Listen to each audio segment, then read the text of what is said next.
એવું કહેવાય છે કે ધ્યાન અને સેવા એ ભક્તિના જ બે સ્વરૂપ છે. જે દિવસે તમે ભક્તિ કરવાનું ચૂકી જાઓ તો તે દિવસે એકાદ સેવાનું કામ કરી લેશો તો તમારી ખોટ ભરપાઈ થઈ જશે. નમસ્કાર દોસ્તો, આજે આપણે વાત કરવાના છીએ પરમ પૂજ્ય રણછોડદાસજી મહારાજની, જેમણે લોકોની આંખોના અંધાપા દૂર કરવાનો સંકલ્પ લીધો અને લાખો લોકોને દેખતા પણ કર્યા છે. શ્રી રણછોડદાસજી મહારાજ ચેરિટેબલ હોસ્પિટલ રાજકોટ દ્વારા દર વર્ષે લાખો લોકોના વિનામૂલ્યે મોતિયાના ઓપરેશન કરીને વર્લ્ડ રેકોર્ડ સર્જવામાં આવે છે. મિત્રો, તમને જાણીને નવાઈ લાગશે કે આવા મહાન સંતની સેવાની એક ગંગોત્રી અમદાવાદ શહેરમાં પણ વહે છે. તો ચાલો આજે આપણે ગંગોત્રીના દર્શન કરી લઈએ.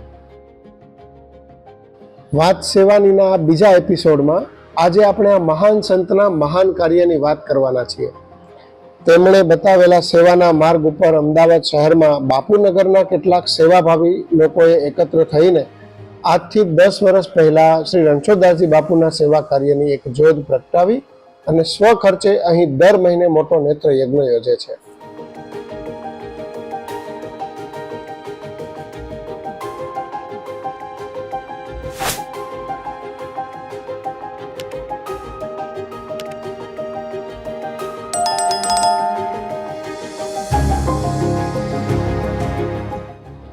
મિત્રો, આ નેત્ર યજ્ઞમાં એવી સરસ વ્યવસ્થા હોય છે કે અહીં આવવા માટે કોઈ એપોઇન્ટમેન્ટ લેવાની જરૂર નથી કે કોઈ પહેલેથી રજીસ્ટ્રેશન કરવાની પણ જરૂર નથી.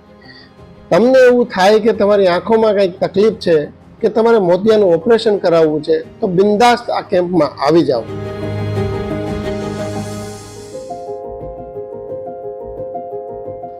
બાપુનગરમાં આવેલા હરિહર મંદિરના પટાંગણમાં દર મહિનાની 4મી તારીખે અચૂક રીતે આ નેત્ર યજ્ઞ યોજાય છે અને અંદાજે તમને વિશ્વાસ નહીં આવે પણ 400 થી 500 લોકોની આંખોની વિનામૂલ્યે તપાસ કરવામાં આવે છે.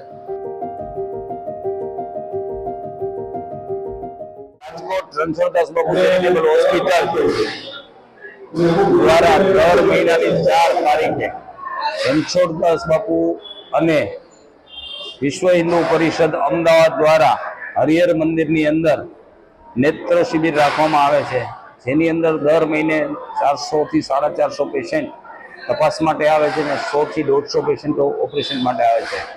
રણછોડદાસ બાપુ ચેરિટેબલ હોસ્પિટલ 1946 થી એક ધારા નેત્ર યજ્ઞ દ્વારા અંધાપો નિવારણનું કાર્ય કરી રહી છે. અત્યાર સુધીની અંદર લાખો ઓપરેશન થઈ ગયા છે. ગયા વર્ષે રણછોડદાસ બાપુ ચેરિટેબલ હોસ્પિટલની અંદર 1,46,000 ઓપરેશન કરી અને એક વર્લ્ડ રેકોર્ડ કરાવ્યું છે. દર વર્ષે રણછોડદાસ બાપુ ચેરિટેબલ હોસ્પિટલ ઓછામાં ઓછા 1 લાખ થી 1.5 લાખ જેટલા ઓપરેશનો કરી રહી છે. ગયા વર્ષે એપ્રિલની અંદર આપણા સ્વાસ્થ્ય મંત્રી શ્રી મનસુખભાઈ માંડલિયા દ્વારા સંસ્થાનું સન્માન કરવામાં આવેલું, જેમાં અમે લોકોએ 21 લાખ ઓપરેશનો કરી અને અમારું સન્માન કરેલ છે. આ કેમ્પમાં દર મહિને અંદાજે 100 થી વધુ એવા દર્દી હોય છે કે જેમને મોતિયાના ઓપરેશન કરવાની જરૂર પડે છે. આ બધાને સંસ્થાની જ બસમાં રાજકોટ લઈ જવાય છે અને ત્યાં રણછોડદાસજી બાપુ ચેરિટેબલ હોસ્પિટલમાં નિષ્ણાત ડોક્ટરો દ્વારા તેનું ઓપરેશન કરવામાં આવે છે. રણછોડદાસ બાપુ ચેરિટેબલ હોસ્પિટલની અંદર નેત્ર યજ્ઞ દ્વારા જે કાર્ય થઈ રહ્યું છે એ જ કાર્ય દર રવિવારે ત્યાં પણ આ જ રીતે નેત્ર યજ્ઞ દ્વારા કરવામાં આવે છે, જેમાં દર રવિવારે સવારના ભાગે નેત્ર યજ્ઞથી અલગ અલગ ગામના દર્દીઓ જે આવ્યા હોય તેમની ફ્રી ઓફમાં સેવા કરવામાં આવે છે, જેને ઓપરેશન, નેત્રમણી, ખાવું પીવું, બ્લેન્કેટ, ચોખા ઘીનો શીરો તેમજ મેડિસિન, આ બધી વસ્તુ નિઃશુલ્ક આપવામાં આવે છે. વહેલી સવારે 8 વાગ્યાથી કેમ્પ શરૂ થઈ જાય છે. દરેક દર્દીએ અહીં આવીને પોતાનું ખાલી નામ લખાવી દેવાનું. એ બાદ તેઓનું શુગર લેવલ ચેક થાય અને તમામને ભરપેટ નાસ્તો કરાવી દેવાનો. આ બધા દર્દીઓ અહીં મંદિરમાં જ બેસે અને જેમ જેમ નામ બોલાય તેમ તેમ ડોક્ટર તપાસ માટે મોકલી દેવાના. આ આખું કાર્ય એટલું ઝડપથી થતું હોય છે કે માત્ર 5 કલાકમાં જ આખો કેમ્પ પૂરો થઈ જાય છે. કેમ્પના ડોક્ટર દ્વારા તમામની આંખોનું નિદાન થાય અને સ્થળ ઉપર જ ઓપરેશન માટે નિર્ણય લેવાય છે.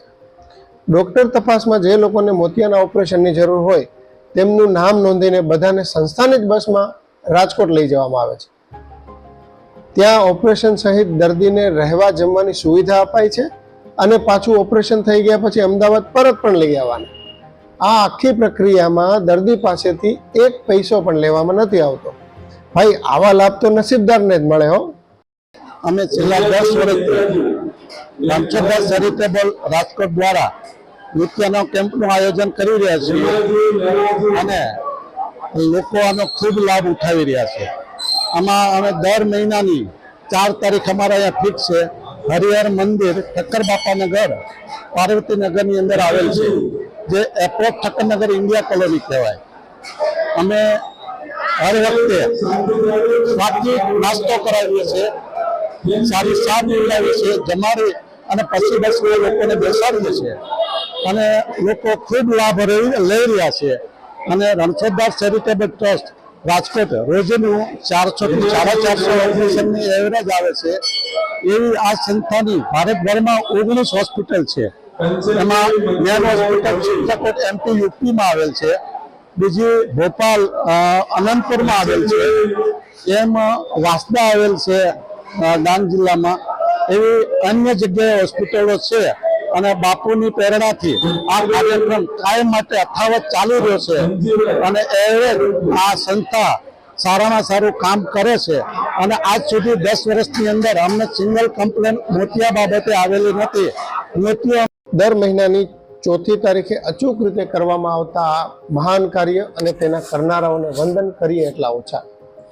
દર્શક મિત્રો, તમને આ એપિસોડની માહિતી ઉપયોગી લાગી હોય તો તમારા તરફથી એક લાઈક મળે અને આ ચેનલ સબસ્ક્રાઇબ થાય એવી અપેક્ષા સાથે નવા એપિસોડમાં કોઈક નવી સેવાના દર્શન કરીશું. તો આવજો.